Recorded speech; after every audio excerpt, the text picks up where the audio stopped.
자, 여러분 반갑습니다. 이번 시간은 경찰 공무원 채용 시험에 관해서 안내를 해드리겠습니다. 우리 이제 채용 시험에 관해서는 경찰 공무원 채용 시험에 관한 규칙이라고 해가지고 경찰청 훈령이 있습니다. 최근에 개정된 것이 2015년입니다. 지금 15년에 개정된 이 내용을 가지고 지금 경찰 채용 시험이 이루어지고 있습니다. 자, 경찰 시험은 지금 2020년 기준으로 했을 때 올해 총 9,344명을 채용하게 되어 있습니다. 그래서 사실상 모든 공무원 시험 중에서 가장 많은 인원을 채용하고 있다, 이렇게 보시면 됩니다. 근데 아마 이제 여러분이 2022년에 주로 이제 3학년 정도 돼가지고 본격적으로 공부를 하게 될 텐데, 그때쯤 되면 이만큼 많이 뽑지 않을 수가 있습니다. 그죠? 하지만 경찰은 지금 현재 약 한 11만 명이 있습니다. 11만 명이. 그래서 우리가 이제 자연퇴직군이다 라고 얘기를 합니다. 무슨 말이냐면 11만 명 중에서 정년퇴직, 그죠? 뭐 기타, 의원면직 뭐 등등 해가지고 나가는 사람이 있습니다. 그죠? 그래서 그 사람들이 아무리 적게 잡아도 3,000명 정도는 됩니다.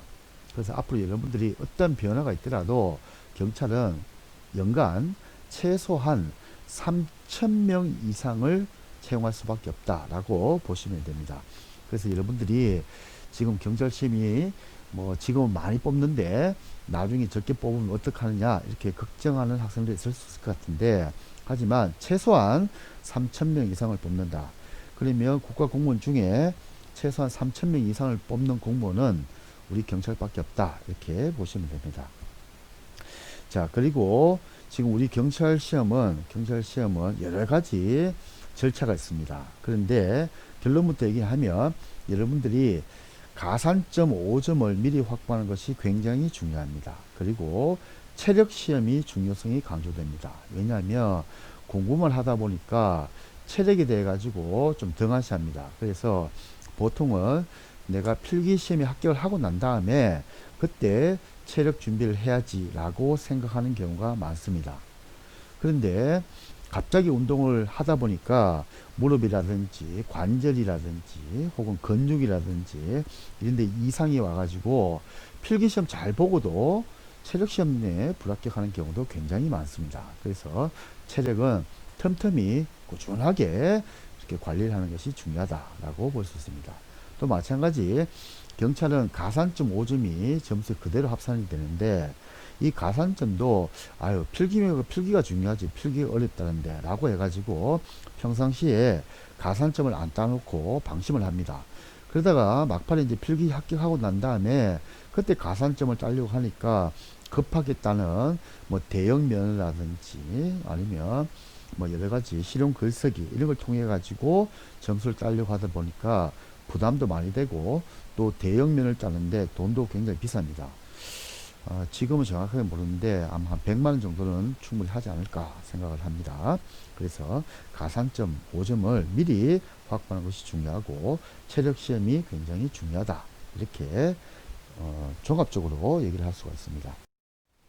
자, 그럼 이제 경찰 채용 시험 절차를 좀 자세히 보면 경찰은 결론적으로 1차 필기시험, 2차 신체 체력 적성 검사, 그리고 3차 응시 자격증 검사, 이건 여러 번 하고는 상관이 없습니다. 그리고 마지막 4차 면접시험, 이렇게 구성이 되어 있습니다.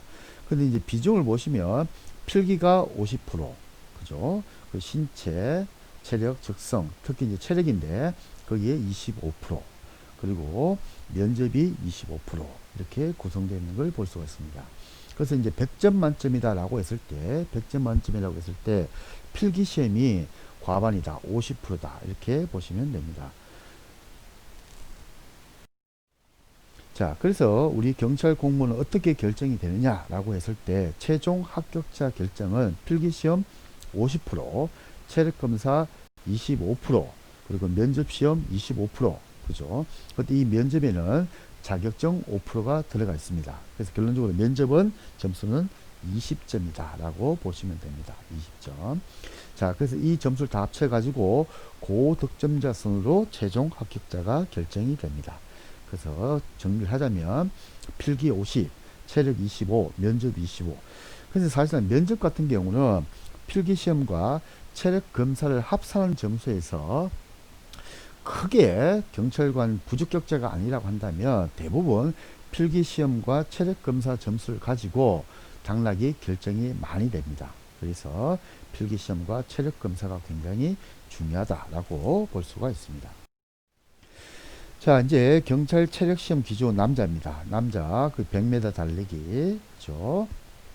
그리고 윗몸 일으키기, 좌우 악력, 팔굽혀펴기 이렇게 구성이 되어 있습니다. 좌우 악력은 뭐냐면 여러분 이제 맨손으로 주먹을 꽉 쥐죠. 맨손으로 주먹을 꽉 쥐죠. 그것을 우리가 악력이라고 합니다. 그래서 보통 보면 이제 뭐 다이소나 이런 데 가면 악력기 있지 않습니까? 그죠? 악력기. 그래서 그 악력기가 카운팅 되는 게 한 5천원, 만원 정도 할 겁니다. 그래서 제 생각에는 여러분들이 거기 가가지고 카운팅 된 악력기를 사가지고 하루에 예를 들면 뭐 한 5회 정도 한다. 그러면 한 번에 한 50개씩 해가지고 50개씩 해가지고 뭐 몇 회를 한다든지 이런 식으로 해가지고 악력을 키우는 게 중요합니다. 악력이. 왜냐하면 막상 당일 돼가지고 악력을 재보면 한 번도 안 해본 사람은 악력이 굉장히 안 나옵니다. 악력이. 자, 그리고 윗몸 일으키기. 지금 집에 할 수 있는 등이 되겠죠. 윗몸 일으키기. 특히 팔굽혀펴기. 그죠? 이런 부분을 미리 연습을 하시면 굉장히 좋다라고 얘기할 수 있습니다. 남자의 기준은 여러분이 표를 보시고 참고를 하시면 되겠습니다. 자, 여자입니다. 여자 같은 경우도 100m 달리기, 그죠? 그리고 1000m 달리기, 그죠? 그리고 윗몸 일으키기, 좌우 악력, 팔굽혀펴기 이렇게 있다, 그죠? 남자하고 똑같다. 그런데 윗몸 일으키기 같은 경우는 여자들 같은 경우에 무릎을 대고 팔굽혀펴기를 하게 됩니다. 팔굽혀펴기. 그래서 1000m 달리기도 사실 힘들어요, 그죠? 1km이기 때문에 굉장히 힘들다. 100m도 시간하고 봤을 때는 굉장히 좀 만만치가 않습니다. 특히 좌우 악력, 특히 이 학생 같은 경우는 계속 공부만 하고 이렇게 했기 때문에 악력이 굉장히 약합니다. 악력이. 그래서 아까 말씀드린 것처럼 다이소나 이런 데 가가지고 카운팅된 악력기를 사가지고 평상시에 악력 연습을 하면 굉장히 좋다라고 얘기를 할 수 있습니다. 말씀을 드립니다. 자, 그 다음 이제 여러분이 이제 자격증을 따야 됩니다. 경찰 시험을 보기 위해서는 좀 전에 봤던 가산점 5점을 미리 따는 것이 굉장히 중요합니다. 그래서 만약에 여러분이 좀 공부를 갖다가 조금 이제 좀 하게 된다. 그러면 학부를 마치고 우리는 학점이 3.5 그리고 4.0 이렇게 기준해 가지고 4.0 이상이 된다면 대학원에 진학했을 때 입학금하고 해가지고 등록금이 무료입니다. 무료. 우리 학교는 거기 잘 되어 있습니다. 그래서 석사학위를 많이 딴다. 그러면은 가산점 바로 4점을 따게 됩니다. 4점. 근데 이제 학위는 좀 어렵다고 본다면 제일 많이 자격증을 따는 것이 커머리라 그러죠. 컴퓨터 활용 능력, 그죠? 1급, 2급, 그죠? 2급을 따도 2점이다, 그죠? 그리고 워드 프로세스 1급, 그죠? 그 따면은 벌써 3점이 된다, 그죠? 3점. 자, 근데 이제 또 나중에 무도도 있습니다. 무도도 2점이 있는데 2단, 3단이 되면 2점을 줍니다. 그래서 우리 학교 같은 경우는 1학년 때 여러분이 아무런 무도 단점이 없다고 하더라도 1학년 때 이제 1단을 마치게 됩니다. 우리 이제 프로그램을 해가지고 무도 수업을 통해 가지고 그래서 1학년 마치고 1단을 따고 그리고 2단은 보통 2년이 지나야지 2단을 응시할 수가 있습니다. 그래서 3학년 때 되면 또 우리도 프로그램이 있습니다. 우리 교수님들이 자격증을 그 심사위원으로 해가지고 여러분 수업만 잘 듣고 커리큘럼만 따라온다면 3학년 때 유도, 태권도 2단을 따게 됩니다. 그러면은 2점이 됩니다. 그러면 컴퓨터 활용 능력 1급, 2급을 땄다고 하면 2점, 무도 2점 땄다고 하면 2점, 그 4점이 됩니다. 그죠? 그리고 이제 워드 프로세스 또 했다면 또 2점, 그죠? 근데 이제 막판에 돼가지고 이런 준비를 좀 안 했다. 그러면 많이 이용하는 것이 실용 글쓰기라고 있습니다. 이건 이제 그냥 신청해가지고 바로 당일날 이제 뭐 한 달에 한 번씩 아니면 2개월에 한 번씩 그 시험 일정이 있습니다. 그 일정에 맞춰갖고 준비를 해갔다면은 바로 따게 됩니다. 그래서 가장 어떻게 보면 실용 글쓰기가 자격증 따기에는 가장 쉽다라고 일반적으로 얘기를 합니다. 그런데 실용 글쓰기는 단점이 유효 기간이 있습니다. 유효 기간이. 그래서 예를 들면 2년이면 2년, 3년이면 3년 이렇게 되어 있습니다. 근데 나머지 실용 글쓰기를 제외한 커말이라든지 워드 프로세스, 무도 단증은 한 번 따면 계속 갑니다. 그거는 유효 기간이 없습니다. 그래서 여러분이 시험 치는 내내 아주 편안하게 그 자격증을 가지고 가산점을 채울 수가 있습니다. 자, 그래서 두 번째 기준표를 보면 이제 무도가 나옵니다. 그죠? 그래서 무도 4단 이상이면 4점, 그리고 무도 2단, 3단이면 2점 이렇게 되어 있습니다. 그 역시 또 우리 이제 과에서는 경비 지도사 시험 준비하는 프로그램이 있습니다. 그래서 경비서 요즘 좀 어려운데 그래도 경비 지도사를 딴다 그러면은 바로 4점을 줍니다. 자격증으로. 그리고 지금 만약에 뭐 저는 그걸 갖다가 비빌 언덕이라고 하는데 경찰 시험을 하다 보면 뭐 여러 가지 조건이 좀 어려워져 가지고 경비 지도사 자격증을 딴다 그러면 일반 회사에 들어가기가 굉장히 좋습니다. 저 캡스라든지 S1 이런 민간 경비 회사에 들어가기가 굉장히 좋습니다.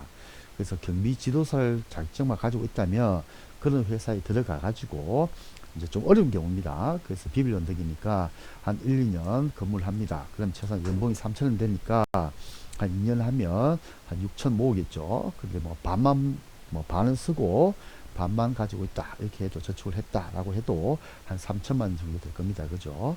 그러면 자기 힘으로 부모님 도움 없이 앱선 그냥 캡스 가가지고 근무를 좀 하다가 경찰시험 준비해 가지고 갈 수도 있습니다. 그런 경우도 우리 과학생들 중에는 많이 있습니다. 그리고 아까 본 것처럼 일종 대형 면허도 2점을 줍니다. 급하게 하는 겁니다. 급하게. 왜냐하면 비용이 너무 많이 듭니다. 근데 막판이 돼가지고 짧은 시간 내에 자격증을 따야 되기 때문에 그때 일종 대면허 이런 걸 많이 봅니다. 저는 권하지는 않습니다. 돈이 너무 많이 들기 때문에. 그리고 이제 전산회계가 있습니다. 1급을 따면 역시 2점을 줍니다. 전산회계 같은 경우는 보통 경영의 언어가 뭐냐라고 했을 때 회계다라고 얘기를 합니다. 그래서 여러분들이 학교 다니는 동안에 우리 학교도 프로그램이 있습니다. 전산회계 1급, 2급 자격증 따는 프로그램이 있습니다. 거기서 여러분들이 공부를 좀 해가지고 전산회계를 딴다면 나중에 경찰이 되든 아니면 혹시 다른 기업에 가더라도 굉장히 유용하게 사용할 수가 있다라고 말씀드릴 수 있습니다. 자, 그 다음에 이제 마지막 경찰 공무원 채용 면접 시험입니다. 면접 채점표는 어떻게 되냐 그러면 먼저 의사 발표의 정확성과 논리성 및 전문 지시 10점입니다. 두 번째가 품행, 예의, 봉사성, 정직성, 도덕성, 준법성 이게 10점입니다. 그리고 전산, 통신, 무도, 운전, 기타 경찰 업무 관련 자격증 가산점이 5점입니다. 이걸 면접에는 안 물어봅니다. 그죠? 그 결론적으로 면접 점수라고 했을 때는 실질적으로는 20점이다. 그래서 의사 발표의 정확성과 논리성 및 전문지시 10점, 그리고 품행, 예의, 봉사성, 정직성, 도덕성, 준법성 이게 10점. 그죠? 그래서 이제 면접도 또 우리 학교에서 또 면접 특강 뭐 이런 것도 있습니다. 자, 그래서 여러분들이 큰 어려움 없이 우리 학교의 프로그램만 잘 따라오신다면 여러분들이 원하는 그런 경찰의 목표를 이룰 수 있을 것이다 라고 생각을 합니다. 자, 고생 많으셨습니다.